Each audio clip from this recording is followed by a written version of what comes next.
one fall with a 30-minute time limit. Introducing to you first from Samoa, in the red corner, 280 pounds, High Chief Peter Maivia. In the blue corner, from Cuba, weighing 230 pounds, Raul Castro. One fall with a 30-minute time limit.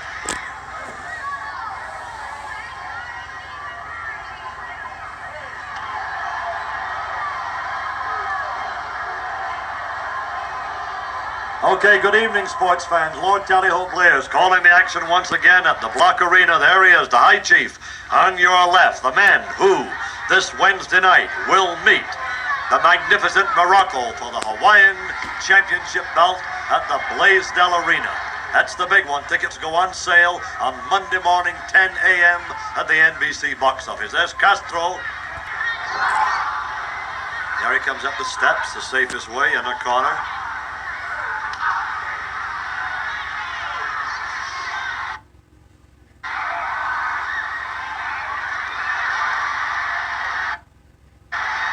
Peter's got to stand back beyond the middle of the ring.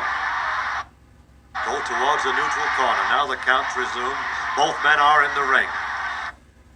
Time is moving on. Peter's chanting for his fans. And you can hear them all just giving that Samoan war cry. Rhythm. That's wrestling. It's like a dance.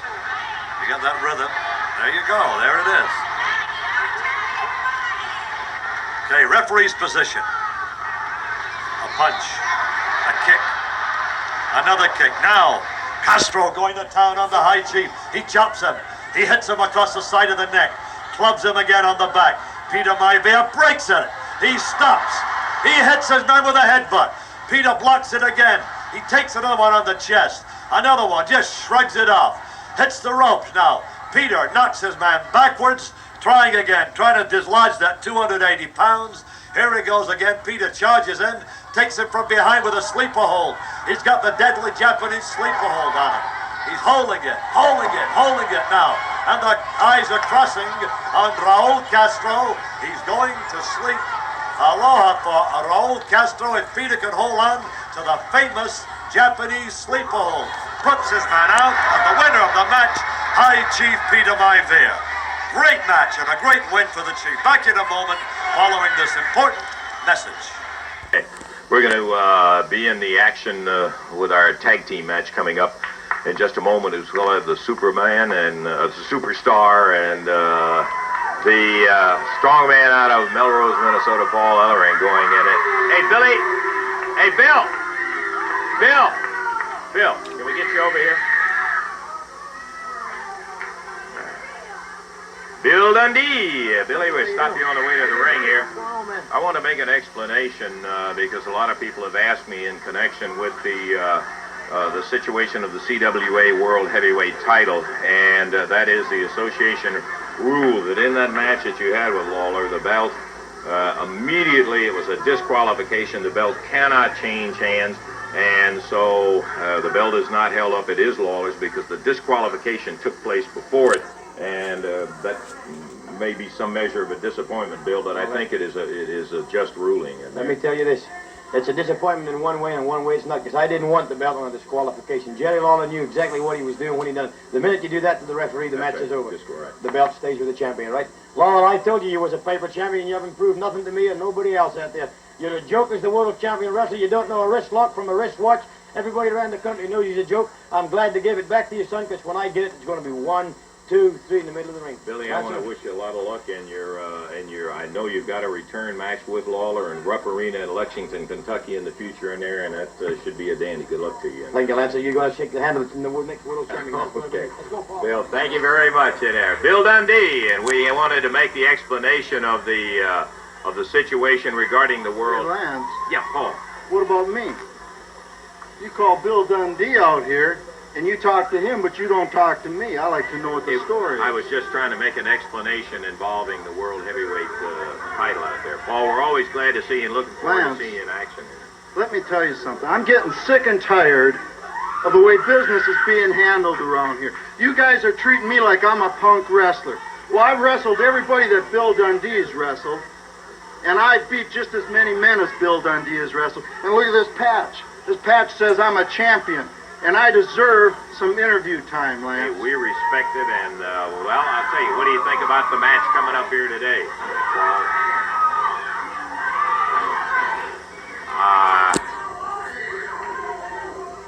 Okay, Dave, let's go with the next bout, okay? All right. This is going to be an expiration of time match, introducing at a total weight of 530 pounds. From Nashville, Tennessee, Bill Smithson, his partner from West Palm Beach, Florida, Sugar Bear Harris. And going against him at a total weight of 449 pounds from Melrose, Minnesota, Paul Ellering. And from Australia, the superstar, Bill Dundee. This match will be to the expiration of time. Referee is Jerry Calhoun. Okay, Billy coming out of it there. I'm sorry for the misunderstanding on Paul's part. We were simply trying to make an explanation, answer some questions from the folks. Okay, bell time. Here we go with action underway. All right, here we go with the third episode of Wrestling 80.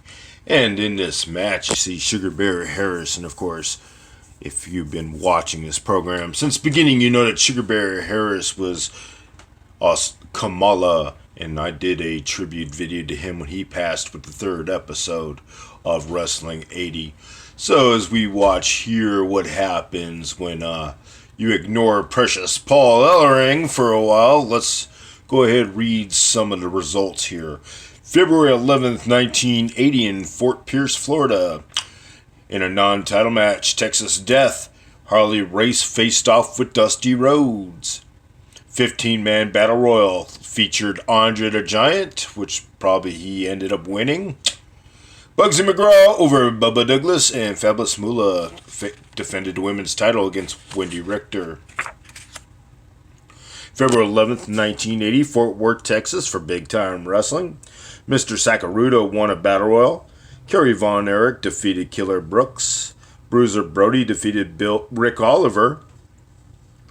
Mark Lewin fought a double disqualification with Mr. Sakaruda. And Mr. Hito defeated Ted Heath. February 11th, 1980, Tulsa, Oklahoma for the Mid-South promotion. We got to see Ron Starr, managed by Skandar Akbar, won the final tournament for the NWA Junior Heavyweight title, defeating Les Thornton in the finals. Special referee for that match will be Pat O'Connor. And we're going to see Pat O'Connor against Dick the Bruiser in one of our three main events tonight. February 11th, 1980, Tulsa, Oklahoma, also for Mid-South. Tommy Gilbert and Bruce Reed, who we know better as Butch Reed, fought in no contest with Steve the Brawler Lawler and Siegfried Stanky. David Von Erichs defeated the Spoiler by countout. Leilani Kai and Judy Martin, the future glamour girls for WWF, way into the future, defeated Candy Malloy and Vivian St. John. Brian Blair got a victory over Gene Lewis. Herb Calvert fought a draw with the Scorpion. Ken Wayne defeated Don Bass. February 11, 1980, Memphis, Tennessee. Steve Regal defeated Jerry Bryant. Rick and Robert Gibson defeated Sonny King and Sugar Bear Harris, who we see in this match by disqualification. Paul Ellering and Ali Hassan defeated Bill Dundee and Jimmy Valiant to give you a hint of how this is going to go. Ken Lucas and Billy Robinson defeated the Assassins by disqualification. Hopefully they were not using boards all throughout that match as we saw during this episode. February 11th, 1980 in Pittsfield, Massachusetts for WWF. Johnny Rodz defeated Angelo Gomez. Larry Zbyszko defeated Hussein Arab by disqualification. Afan Sika defeats Rene Goulet and Tito Santana. Ken Patera defeats Ivan Putski by countout. Cowboy Lang and Chief Lone Eagle defeats Little Tokyo and Dirty Morgan.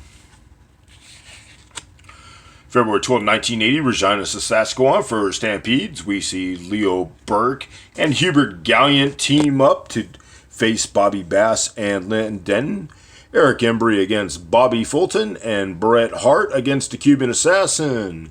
And I'm definitely going to throw Leo Burke footage in here because he, being the Stampede North American champion, deserves to have everybody have a clue on what he looks like. Raleigh, North Carolina, February 12, 1980 for Mid-Atlantic in a Texas death match. Ric Flair defeated U.S. champion Jimmy Superfly Snuka. And we're going to go ahead and finish up the last of this match, and I'll read some more results in a little while.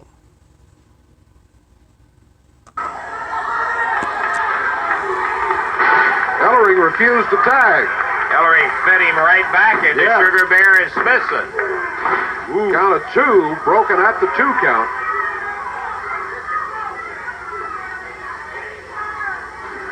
Dundee off the rope. Upper arm by Sugar Bear Harris. Referee Jerry Calhoun verifies it was upper arm, about point of the elbow. We are right now 5 minutes into the action. Harris makes the tag, and this is Bill Smithson. Smithson with the right hand. He popped Dundee. Cocoa butt from outside by Sugar Bear Harris. He takes the tag, steps through the ropes.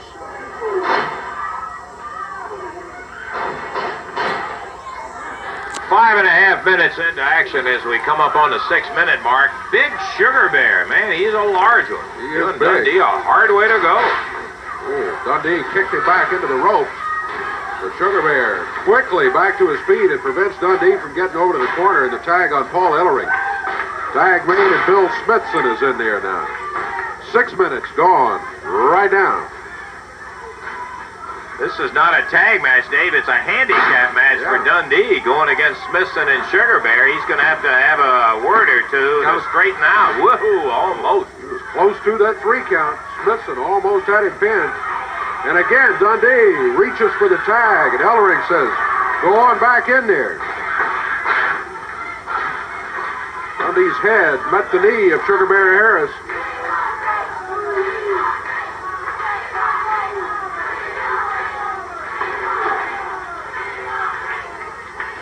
Harris, big 301 pounder, working on a 214-pound Bill Dundee. Dundee gets a drop kick. Beauty. Heads to the corner. And again, Ellering refuses the tag. Dundee upset with Ellering. You can understand that. Now, Ellering grabs Dundee.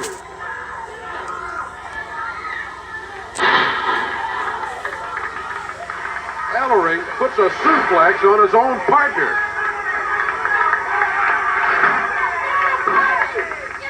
That's that. Count of 3.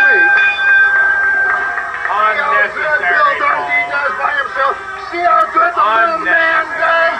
He can't do nothing by himself. He's nothing but a Humpty-Dumpty wrestler. All right, fine. We're going to take time out here, and we're going to be back right after this. And I just wanted to say, and that's all I want to say, is you're going to be going against Bill Dundee in Louisville Gardens Tuesday in the battle there. It was a misunderstanding, the whole thing, but you walked out on it. Make no mistake about it, Lance. There was no misunderstanding. You people saw what your big, small-town big hero can do by himself. He can't do nothing. That's right, he can't do nothing. He probably can't even tie his boots by himself. Now, Lance, I ask you, you saw what he did. What do you think he can do against me, alone? Look at that arm, Lance. Look at this body. Just look. Look at that. Look at the back. Look at the back. Look at the back. That back set a world record, Lance. You think I can't pick that little runt up? You don't think I can't pick that little runt up and set him about 10 feet up in the air? I can, Lance. Okay, brother, you better believe I can do it, and I'm gonna do it. just have to prove it. Beautiful sound in the world is the sound of one's own name. Handsome Jimmy! Handsome Jimmy! But there's a few exceptions, like yourself, Lancer, and Rickett Gibson. Can you imagine being labeled with the name Rickett Gibson? Brother, you ain't got a chance in life from birth. Your mama named you Rickett Gibson, and you've been a loser ever since. If you think you're gonna take this belt away from Handsome Jimmy, brother, you're gonna lose again. Woo! I said. That's what it's all about. Now I'd like to talk to Roddy Piper.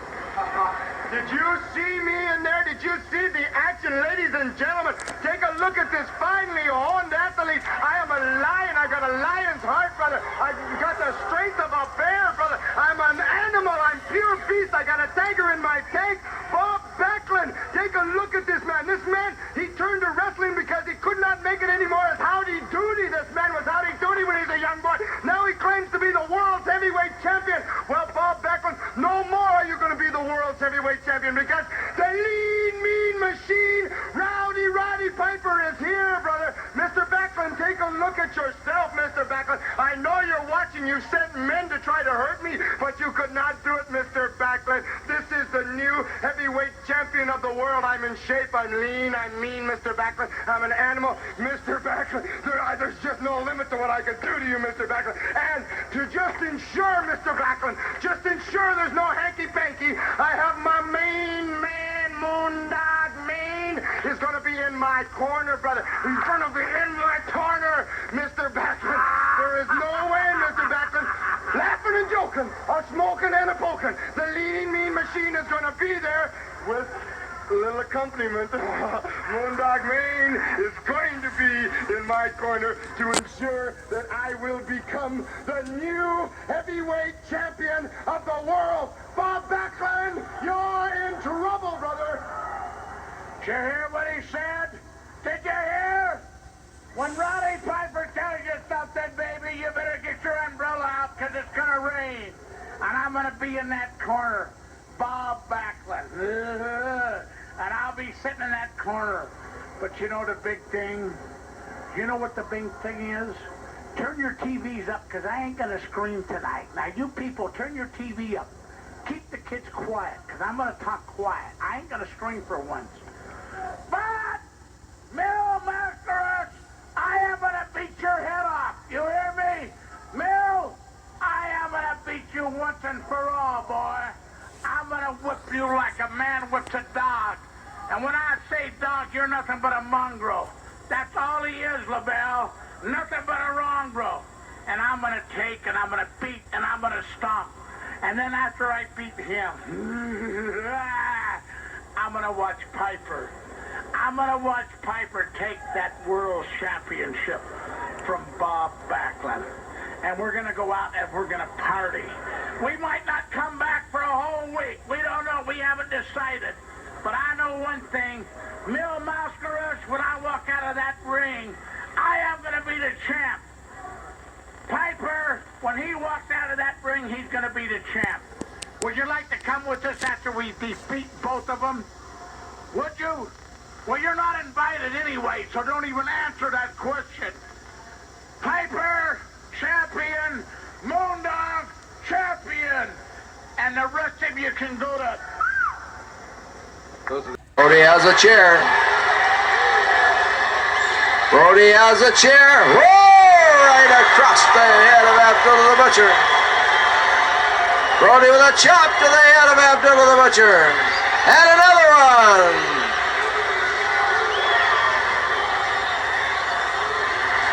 Brody biting Abdullah the Butcher.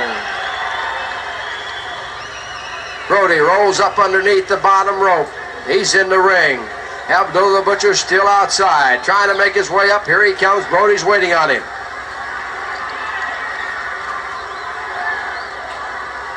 Big chops from Brody. Does it again. Abdullah trying to get into the ring, trying to work his way in between the ropes. He finally gets there.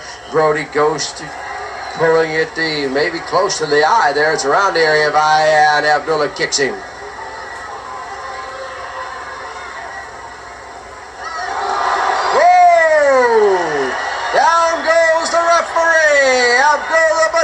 right there. There's a headbutt from Abdullah the Butcher, and George Stevens is out. No referee.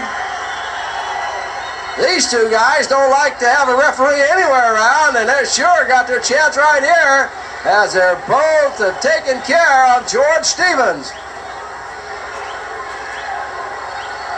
Coming out of the dressing room on the right, I see another referee has been called by one of the officials. This will be Rudy Gonzalez, the referee who had refereed some of the earlier matches here at the Hemisphere Arena. He's asking for the bell. I know that he's going to really stop these two guys. Yeah, down go Rudy Gonzalez. Brody and Abdullah Butcher are coming outside into the crowd. Better clear the way as these two giants are battling outside. George Stevens being helped out of the ring by the doctor. Brody and Abdullah Butcher battling it out. They're in the crowd. Look out. Here they come. The lights come on. They're battling. A little choking, a little punching, a little bit of everything. They're out in the crowd. They're coming over to where the TV cameras are. They're fighting. They're still fighting. We've lost them now. The crowd is all over the place. Brody has a board as the fans have come up onto the stand. They're milling all around the cameras and everywhere else, unable to control, as Brody and Abdullah the Butcher are still fighting right here. Brody and Abdullah the Butcher battling out to our left in amongst the crowd. Having a hard time with the young kids coming up on the stand. The fans began to yell, "Bruiser, Bruiser." They're all over. They're just about to step on our equipment as Brody and Abdullah are still battling over here to the left.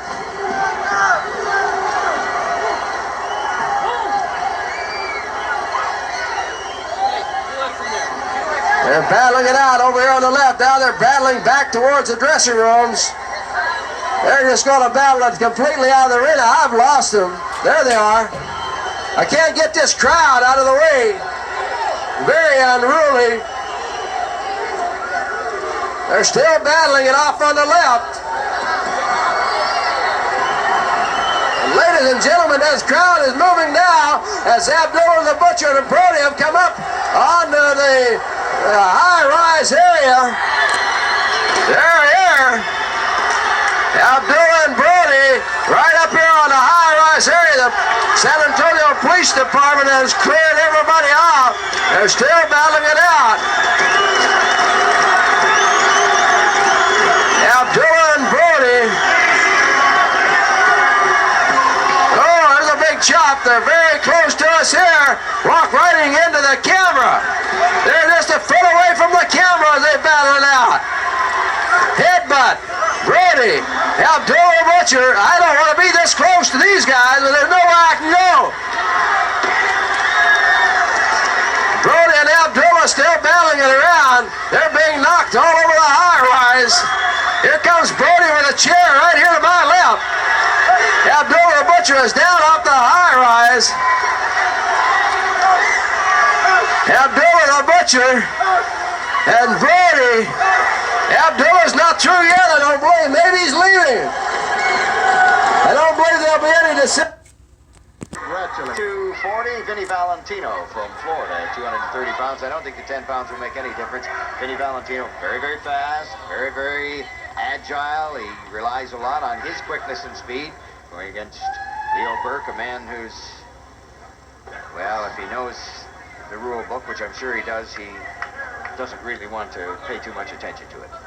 That's for sure. They should put on quite a display of wrestling here. There we saw Burke with the side headlock, took advantage of the hair when Terry Yorkston was on the blind side, took Vinny Valentino over with the assistance of the handful of hair, and now Valentino rolls Burke up onto his shoulders, but not enough to get a count. You know, Leo Burke, he lays claim to the fact that he says that he's the greatest North American champion that they've ever had. He's held it longer than anyone else. And I was going to say, if you don't believe he's the greatest, why, you just ask him and he'll straighten you out. Yes, he considers himself quite a ladies' man. I The forget Ontario exactly. Dream or the Ontario Nightmare? What is it? I forget exactly how he puts that. And I'll have to come up with that. The last half of it makes men fret. Anyway, while I'm thinking about that, Billy, why don't you bring our listeners up to date on some matches that we'll see in our area. On Monday, April the 2nd at 8 p.m., Maple Leaf Wrestling returns to the Brantford Civic Center featuring Rufus R. Jones, Jay Youngblood, the Great Kabuki, and many of the other stars of Maple Leaf Wrestling. And on Sunday, April the 1st at 7:30 p.m. in Toronto's Maple Leaf Gardens, promoter Jack Tunney has come up with another all-star card. You'll see such stars as Brickhouse Brown, Pistol Pez Watley, the Great Kabuki, the Destroyer. In tag action, Jay Youngblood and Johnny Weaver take on the K Brothers. In a North American title match, Leo Burke goes up against Buddy Hart. And topping it off, a captain's match. The Assassins, 1 and 2, with Paul Jones, take on the Boogie Woogie Man, Handsome Jimmy, Dory Funk Jr., and Rufus R. Jones. Remember, this great card all takes place on Sunday, April the 1st, 7:30 p.m. in Toronto's Maple Leaf Gardens.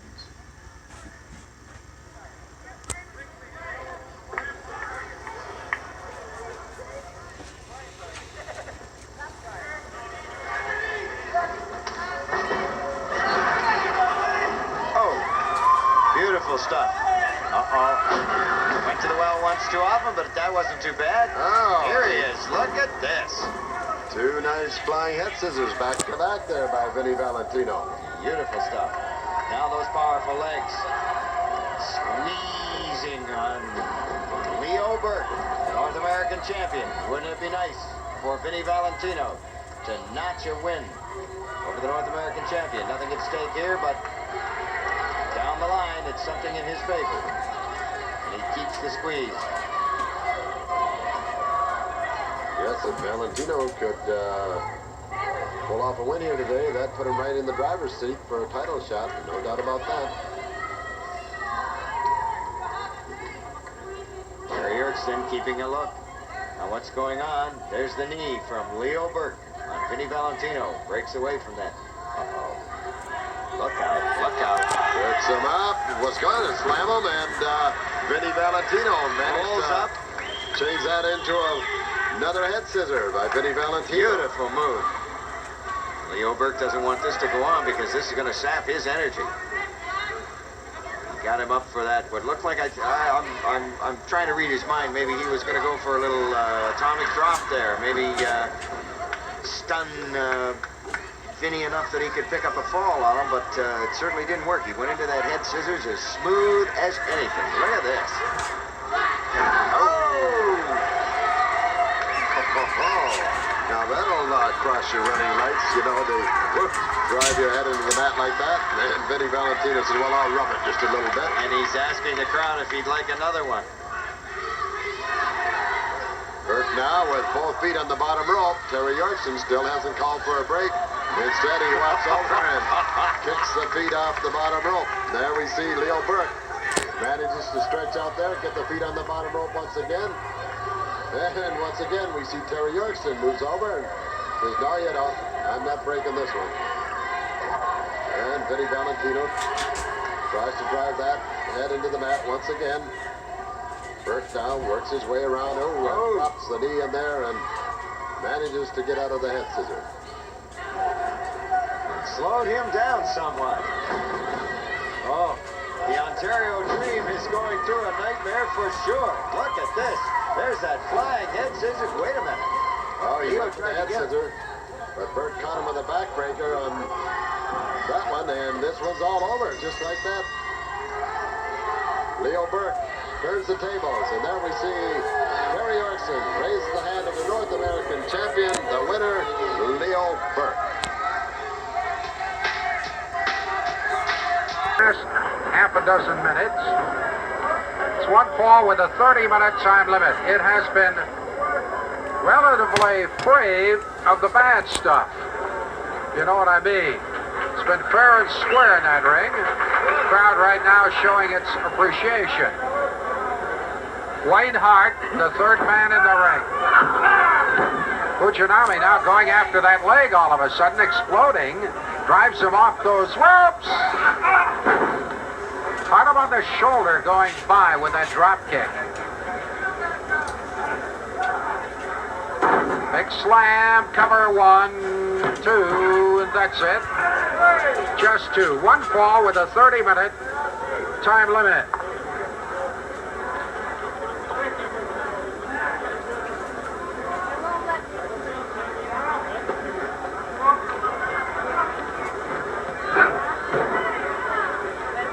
And again, gonna follow him up, pulls him one, just pull up, kind of lost control of his man coming off the ropes. The idea was there.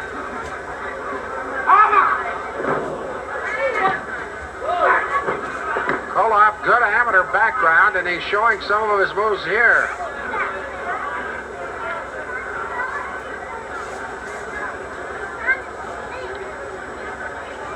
Sellout crowd. Terrific night.